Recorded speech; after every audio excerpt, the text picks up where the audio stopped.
nananawagan po ako dito sa HIPI ng Armed Forces of the Philippines na kung maaari po sana ay ngayon din ay mag-deploy na agad kayo ng magre-rescue dito kay President Bongbong Marcos.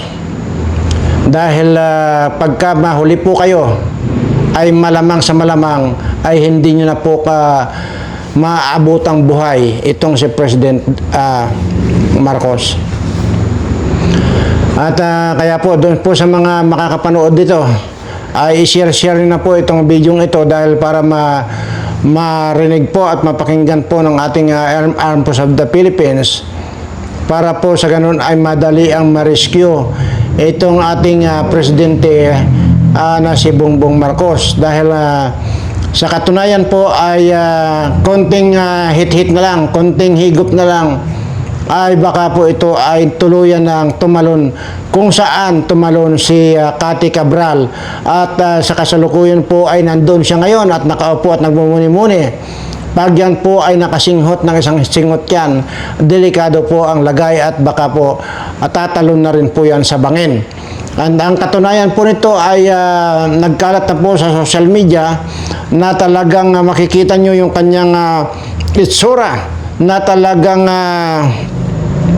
tunay na mga tunay na mga nag-iisip pa. Kaya dito sa Armed Forces of the Philippines ay nakikiusap ako na i-rescue na po habang maaga pa, habang maabutan pa yung buhay. Dahil pagka ito ay patay na, ay wala na kayong paldo-paldong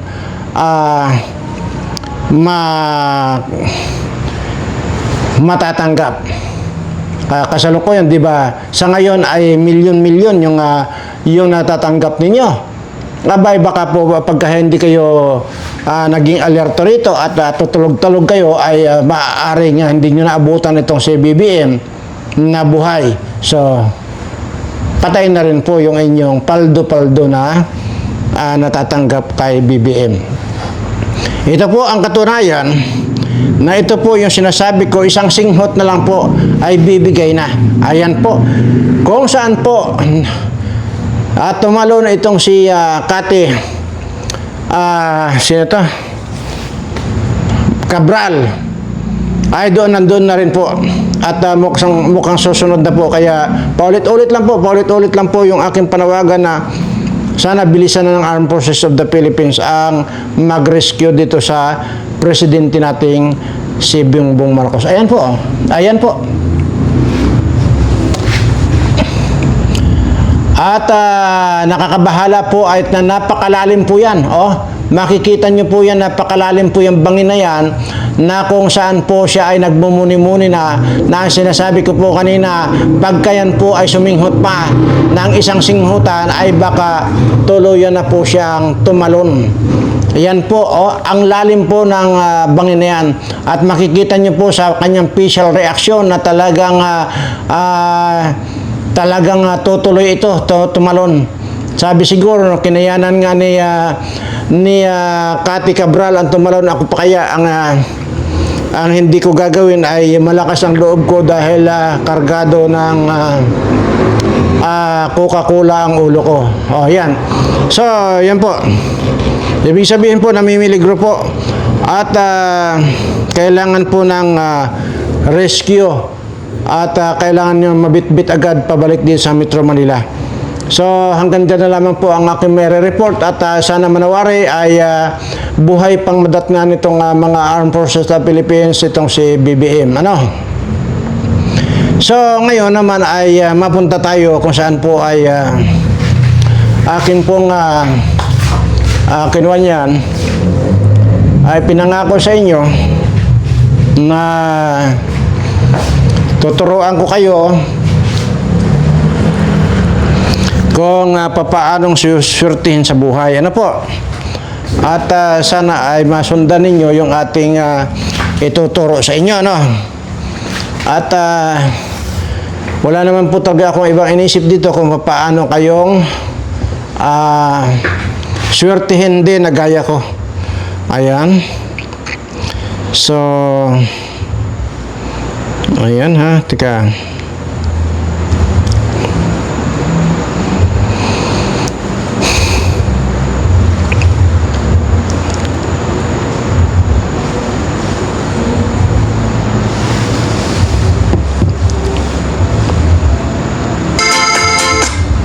Okay. So, makinig pong mabuti, para hindi po tayo pabalik-balik, wala na pong magtatanong. Pakinggan nyo po lang po at ugaliin nyo pong makinig ng mabuti at sumunod sa instruction. At para po hindi kayo sasabihin sa akin na hindi naman totoo yung mga sinasabi ko. Katunayan, sinabi ko po yung mga nakasunod sa instruction, 3 po sila ay hanggang ngayon po ay tuloy-tuloy yung biyaya nila natatanggap sa ating Panginoon dahil sa pagsunod po sa ating payak na instruction na kung saan po ay ito naman po ay pinag-uutos sa atin na ipamahagi ko sa aking mga kababayan o sa aking mga subscriber itong aking mga natutunan. So ito lang po.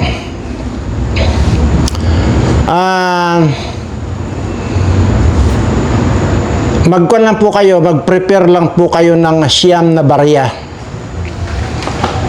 Okay, siyam po na barya, siyam. Alam niyo po ba yung barya? Siyam po na barya ang i-prepare ninyo. Ayoko lang po mag-demo dito kasi nga allergy po ako pag nakakahawak ng pera. Sinabi ko na po yan sa inyo. Kaya hindi ko po pwedeng i-demo rito sa inyo na siyempre hahawakan ko ang pera. Allergy po ako. Siyam na barya, mag-prepare po kayo. Tapos siyam na botel ng bigas na buo. Siyam na botel siyam din na botel na bigas na buo. Okay? Pag nakapag-prepare kayo niyan, ilagay niyo po doon sa supot ng di ba, yung may mga supot pong nabibili diyan na yung pang ice candy, di ba pa? Yung pang ice candy na supot. Pagsamahin niyo po yung sa 10 barya. Ay di, yung siyam na barya at siyam na botel ng bigas na buo, pagsamahin niyo po doon sa isang plastic na pang ice candy na plastic. Kasi hindi naman po pwede na ilagay niyo doon sa pangunan na plastic. Napakalaki naman po masyado yon. Ay pwede niyo kasya doon yung ulo ni Gadon. So doon lang po kayo sa plastic ng ice candy. Ulit-ulit ha. Siyam na barya. Kahit anong pong barya, basta barya. Pwedeng 25 centavos, 10 centavos, 50 centavos, piso, or 20 pesos. Basta ang pinag-uusapan po natin dito ay barya. Okay. Siyam na barya. Siyam na botel ng bigas na buo, ilagay parehas doon sa plastic ng ice candy. Okay, ito na. Ngayon, ang gagawin nyo, pagkalagpas nitong Pasko, di ba Pasko ngayon, halimbawa na lang natin, Pasko ngayon. Siyempre, 25. Siyempre, pagdating ng alas 12 ng gabi, 26 na po ang bilang. Pagkatungtong po ng alas 12 ng gabi, 26 na po yan. Hindi na po siya Pasko. Okay. So ngayon, pakinggan nyo mabuti ha. Palampasin nyo po, basta Pasko ngayon, araw na ito Pasko. Mamayang hating gabi, hindi na po Pasko. Kasi 26 na po ng Disyembre yon, di ba? Yun po, basta lalampas tayo ng Pasko, hindi po Pasko. Pagkalagpas po, alas 12 nyo po gagawin yan. Yung pong pinagsama yung siyam na barya at siyam na botel ng bigas ay doblehin nyo po yung plastic. Tapos isabit nyo po doon sa pintuan ninyo. Sa labas sa labas po ng pintuan ninyo. Sa labas. Kung yan ay kahoy, ay di itamtax po ninyo. Okay, yung plastic na yun na nandoon yung siyam na barya at siyam na botel ng bigas. Huwag po yung nakalawit. Halimbawa, ito yung kwan. Ito yung pintuan halimbawa. Dito po, huwag po yung nakalawit. Huwag po nakalawit dito sa inyong dadaanan po, di ba? Dito nyo po ipako or i-stapler. Yan. Huwag po yung nakalawit. Basta dito sa pintuan. Sa labas po ng pintuan. Sa labas po. Hindi sa loob, ha? Yan. Tapos, pagka alas 12 naman ng New Year, di ba? New Year ngayon, 1, di ba? New Year, 1 ngayon. Ganon din, alas 12 rin, para maging ados na, 1 ngayon, alas 12, tanggalin nyo na po yon. Tanggalin nyo po yung inyong plastic doon, ay sinabit doon sa inyong pintuan. At siguraduhin nyo pong dublihin nyo na or 3 dubli na yung plastic. At pagsama-samahin nyo yung barya at saka yung siyam na botel ng bigas, ibuhol nyo po, ibuhol nyo. At kung kayo po ay may palabigasan, halimbawa yung palabigasan ninyo, di ba, ang uso ngayon, mayroon tayong uso na yung rice dispenser, di ba? Yung iba naman, balde lang, yung iba naman, timba lang, di ba? Yung mga palabigasan natin, yung pinagkukunan ng bigas pag nagsayang tayo, di ba? Yun na po ang mga uso ngayon. Halimbawa sa lata naman, ganon. Yun po, ihukay nyo po doon yung kuwan, doon nyo po ilagay sa pinakailalim. Doon nyo po ibabad nyo na po yan doon. Yung barya na yun at saka ano to, bigas na siyam na butil ng bigas. Dahil parang magsasabay lang po tayo, sa alas 12 rin po ng paglagpas po ng bagong taon. Kasi bagong taon ngayon, paglagpas lang po yan, alas 12 ng ating gabi, ito naman po ay iaalay ko po, hindi nyo man makikita dito sa video at ayoko pong ipakita sa video, ay sabay-sabay po tayo na habang kinukuha po nyo yung bigas doon na sinabit sa kayong barya, ilalagay nyo doon sa kwan, sa inyong palabigasan, ay ganun din po, sasabayan ko rin po ng pag-aalay rin po nito. Okay? So, nakita nyo na po ito, madalas nyo, minsan-minsan ko po na ipapakita ito sa inyo. Ayan po, makikita nyo, noong unang ipinakita ko po ito sa inyo, ay maliit pa po ito. Ngayon, napakalaki na. So, ito po yung naiwan sa akin ng matanda. Or naiwan or sadyang iniwan. Hindi ko po alam. Napakaliit lang pong bato ito. At ang lalagyan lang po napakaliit na bote. So dahil nga po sa hindi na po magkasya doon sa bote, lumaki na nga po ng lumaki, inilipat ko na po dito sa mas malaking bote, Ngayon mukhang maglilipat na naman ako dahil hindi na po maganda yung position niya, dahil parang naka-slide na siya. Pansinin niyo, naka-slide na siya, hindi na siya nakalapat. Kasi maliit na rin para sa kanya itong bote na pinaglagyan ko. So maglilipat ulit ako nito. Maghahanap ako ng ibang bote na mas malaki. So alas 12 rin po ay habang ginagawa nyo yan, gagawin ko rin po yung parte ko rito na parang kumbaga babasbasan ko na kasama itong batong ito.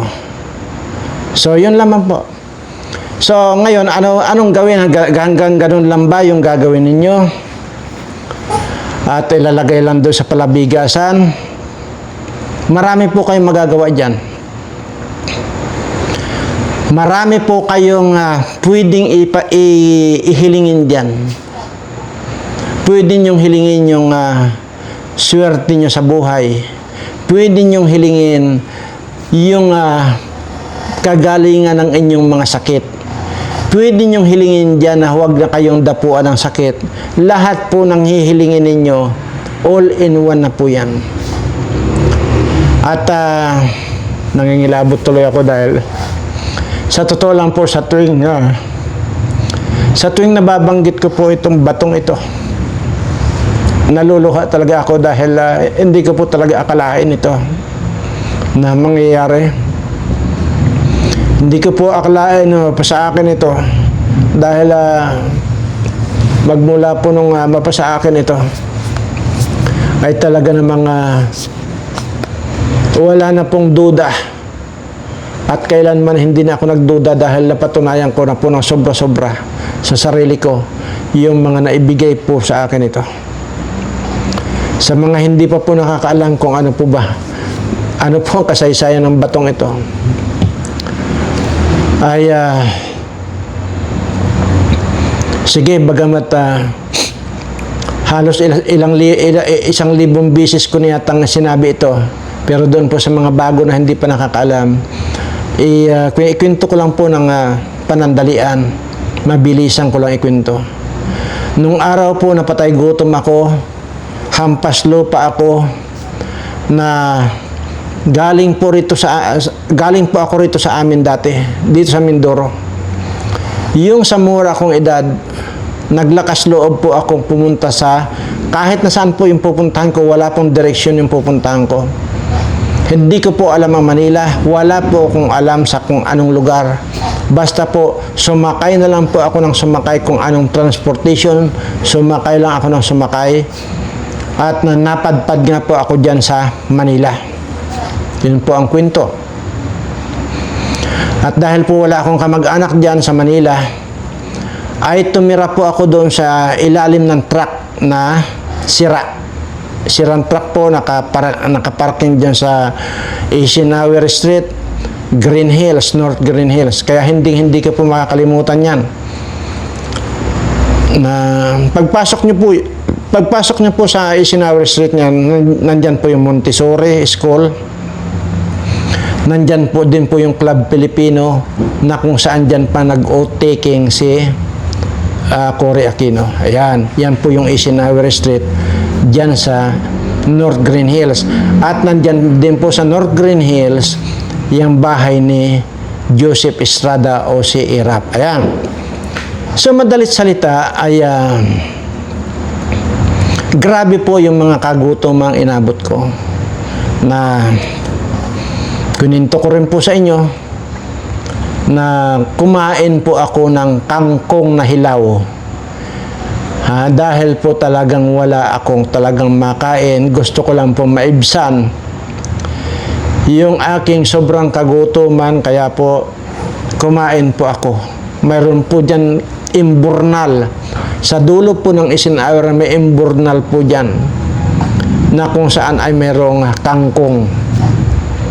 Kumuha po ako dyan ng mga talbos ng kangkong, kinain ko po yun sa sobrang kagutuman.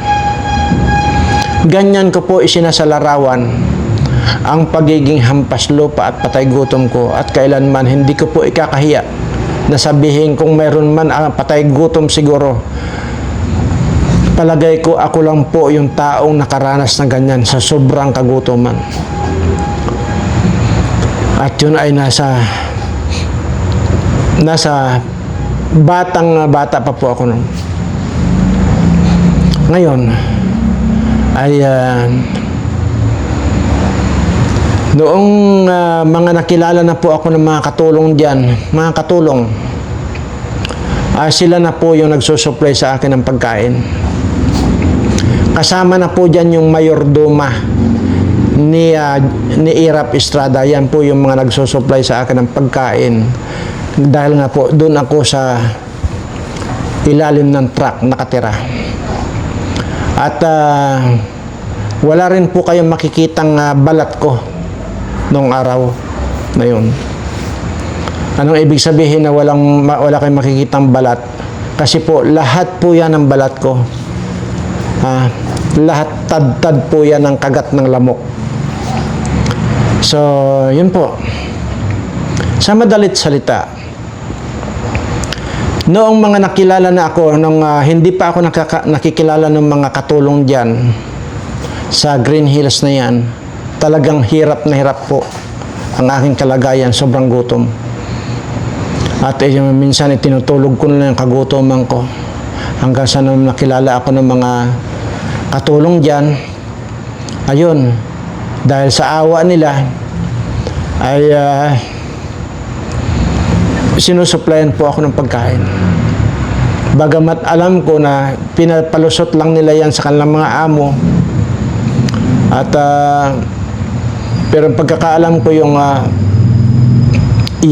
sa mayordoma ni Irap Estrada ay talagang nagluluto po siya ng para sa akin at nagpaalam daw siya sa kanyang amo na magluto siya ng sarili niyang pagkain. At yun nga po, kasama na po ako doon sa kanyang pagluluto. Sa madalit salita, nakakakain na po ako noon. So, ito na po yung siste. Parang feeling ko po ang yaman-yaman ko. Kasi, hindi po ako nawawala ng pagkain. Dahil po sa mga supply sa akin ng mga katulong. Talagang feeling ko, napakakuan ko. Hindi man kuan, basta ang iba yung feeling ko na talagang parang anluwag sa feeling ko. Kasi nga, hindi ko na po pinoproblema ang kakainin ko sa madalit salita. Katunayan yung mga iba pong mga dumadaan yung mga bagbubuti. Pinapakain ko po yan. Sabi ko, daan kayo dito sa akin. Sabi ko, kumain kayo dito. Marami akong pagkain dito. Mayabang ko eh. Di ba? Lahat po yan. Wala po akong pinapalampas ng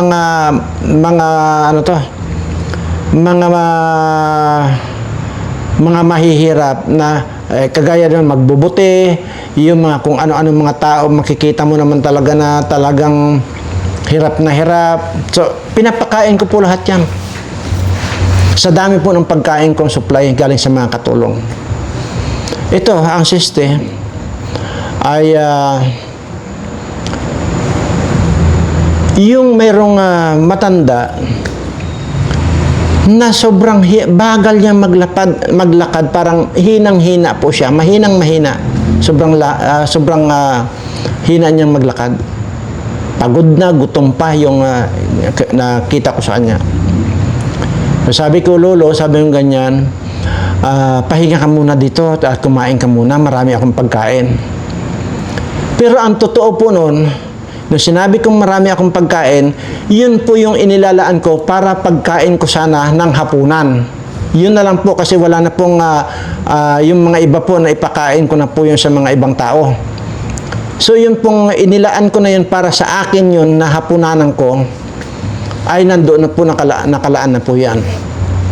At wala, yung oras na yun, hindi na rin po ako mabibigyan ng mga katulong noon dahil lampas na po sa oras. So ngayon, sabi ko, Lolo, sige, ito marami akong pagkain, dito ka muna, umupo ka muna. Kumain ka. Pinagbigyan naman ako ng matanda. Actually, hindi nga siya nagsasalita. So sabi ko, gutom na gutom nga talaga ito kasi hindi na nagsasalita. Sa madalit salita, yung ihinain ko, binigyan ko na ngayon lahat ng pagkain ko sana sa hapunan, lahat ihinain ko sa kanya. Nilagyan ko rin siya ng tubig. Kumain ka lang ng kumain, Lolo, sabi ko ganyan. Sige, diyan ka lang, dito lang ako, sabi ko ganyan. Habang kumakain siya ay pinapanood ko. Grabe. Yung pagsubo niya talagang, kung kayo ay nakakita ng aso na matagal nang hindi nakakakain na talaga sakmal siya ng sakmal ng pagkain. Ganun po yung matanda. Talagang kain siya ng kain. Talagang hindi lang kain, lamon na talaga. Okay, tapos nung matapos siya, o yan, Lolo, tubig. O minom naman siya, kitang-kita ko. Tapos yun, nagpaalam na siya. Salamat, Apo, sabing ganyan. Nagkaroon ulit ako ng lakas. Wala po yun. Sabi ko, pagkakuan po, dumaan po kayo dito, kahit araw-araw po dumaan kayo dito at dito kayo kumain. Sa madalit salita, naglakad na siya, paalis. Mula doon sa tinitirhan kong sirang truck na nakaparada doon. Ihinatid ko pa siya ng tingin. Grabe. Mas mabilis pa yung pagong maglakad. Talagang slow motion siya maglakad. Ang hina talaga, sa katandaan na. Sobrang tanda. So ngayon, nakikita ko naman medyo malayo-layo na. Bumalik na ako doon sa tirahan ko ilalim ng truck. Para sana iligpit ko yung pinagkainan niya. Pero nung paglingon kong ganyan, nakita ko, yung ihinain ko sa kanyang pagkain, wala man lang kabawas-bawas. Yung ibinigay kong tubig na alam ko naman na uminom siya, kitang-kita kong siyang uminom, nakita ko wala rin kabawas-bawas. Nung paglingon ko rito sa isang side, nakita ko mayroong supot na naiwan siya. Di ang ginawa ko, tiningnan ko yung matanda kung nasaan na. Hinabol ko. Alam nyo ba mga kaibigan, habang pabilis ng pabilis yung paghabol ko sa kanya, siya namang palayo siya ng palayo. Samantalang napakabagal niya maglakad. Kasi nga ihahabol ko sana, ibibigay ko sana yung supot na naiwan niya. So nung malayo-layo na rin po yung aking paghahabol sa kanya, bigla na lang din po siyang nawala. So lahat ng kanto, tiningnan ko, wala na po ako makita. Matagal pa po akong naghanap, hinanap ko talaga. Para lang gusto ko maisawuli yung supot na naiwan niya. So ngayon, nung hindi ko na talaga makita, bumalik na ako doon sa tirahan kong lalim ng truck. So nilagay ko dyan yung supot, basta nilagay ko lang. Sabi ko kung sakalit babalik, ay saka ko na ibibigay. Hindi ko po tiningnan yun. Hindi ko po tiningnan, hindi ko po binuksan. Hinayaan ko lang dyan dahil baka sakali ka ako na dumaan ulit saka ko lang sa uli. Lumipas ang taon, napakaraming taon. Tapos nung maalala ko na buksan na lang dahil wala na akong pag-asa pang bumalik yung matanda. Nung mabuksan ko po yan, bato lang po na napakaliit na bato. At saka mayroon pa pong kasama yan. Ayoko pong i-reveal dito. Mayroon pa po kasama. Maliit lang din po. At saka may tubig siya na maliit na bato. So, hinayaan ko. Nilagay ko lang doon sa lalagyanan ko ng damit. Hinayaan ko ng hinayaan. Pero prior to that, magmula nung yung sa matanda na yun na nakaalis sa akin, wala na pong tigil yung swerteng dumarating sa akin. Yan po yung sa madaling kwento, kumbaga. Wala na pong tigil ang blessing sa akin hanggang sa napakarami na po. At hindi ko na po may paliwanag kung papaano ko pa i-manage yung mga blessing na dumarating. Hindi po actual na pira na dumarating sa akin, siyempre. Mayroon po dyan yung kinikwento ko sa inyo na sumama ako, nagbenta ng machine at naibenta namin kaagad-agad, siyempre may commission ako. Marami pa po yan hanggang sa bumili po ako ng lumang bahay na napakamura lang. Binili ko po yon sa halagang mura lang, tapos niremodel ko, naibenta ko rin po ng milyones din po na ibenta ko. Tuloy-tuloy po yan. Tuloy-tuloy po. At yun nga po, kung napapanood nyo lang po yung mga videos ko, pinipigilan ko na po yung ating Panginoon na bigyan pa ako ng blessings. Na sinasabi ko nga rito lagi, Lord, stop mo na yung pagbibigay ng blessing sa akin, bagkos ibigay mo ng diretso dito sa lahat ng mga subscriber ko. Yun po ang lagi kong naririnig po ninyo sa akin yan. Anyway, mahaba na tayo. Yan po yung kasaysayan ng batong ito. Na ang gusto ko naman po rito sa pamamagitan ng batong ito, sa pamamagitan ng matandang pinakain ko, na pagkatapos kong makita na talagang sab-sab siyang kumain. Ang end lang pala noon, walang kabawas-bawas yung pagkain na binigay ko sa kanya. So, umaasa po ako na itong mga itinuturo ko tumalab sa inyo. Dahil ang gusto ko po rito, lahat po ng naniniwala sa ating Panginoon. Kasi alam ko, ngayon ko na lang po na-realize, Panginoon po ang may gawa lahat nun. Kung bakit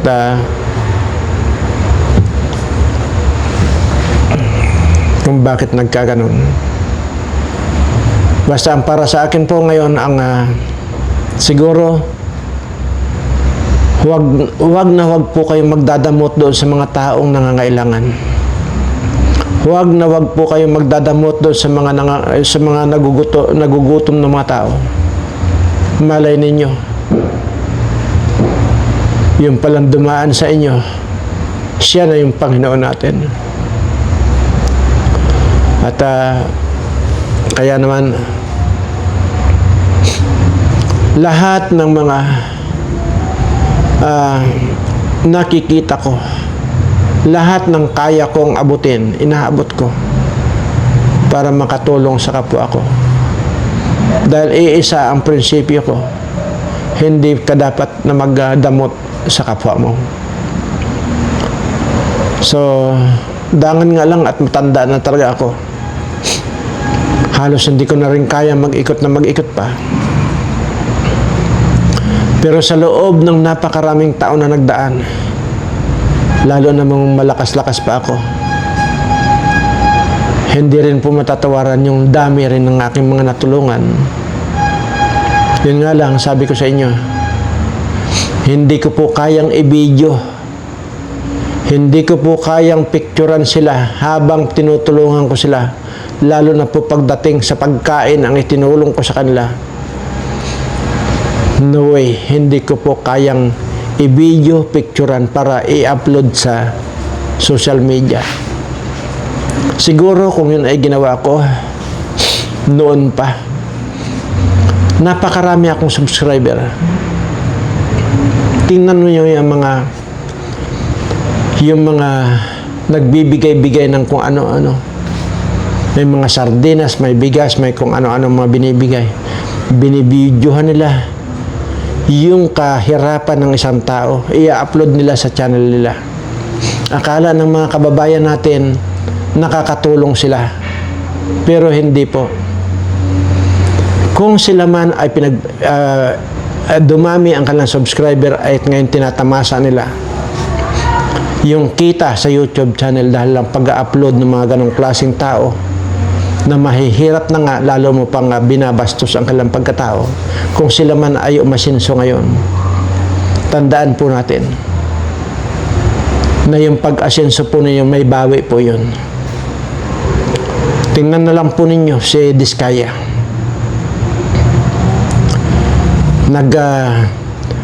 Nalulong doon sa pagiging sakim, greedy. Inakupahan lahat ng pwede niyang kulimbatin. Ano ngayon ang sinapit niya? Kinumpiska ng pamahalaan lahat ng mga pinundar nila at yung mga iba pang pera. Tingnan nyo ngayon itong si Cabral, isa ring greedy, nagpayaman ng gusto.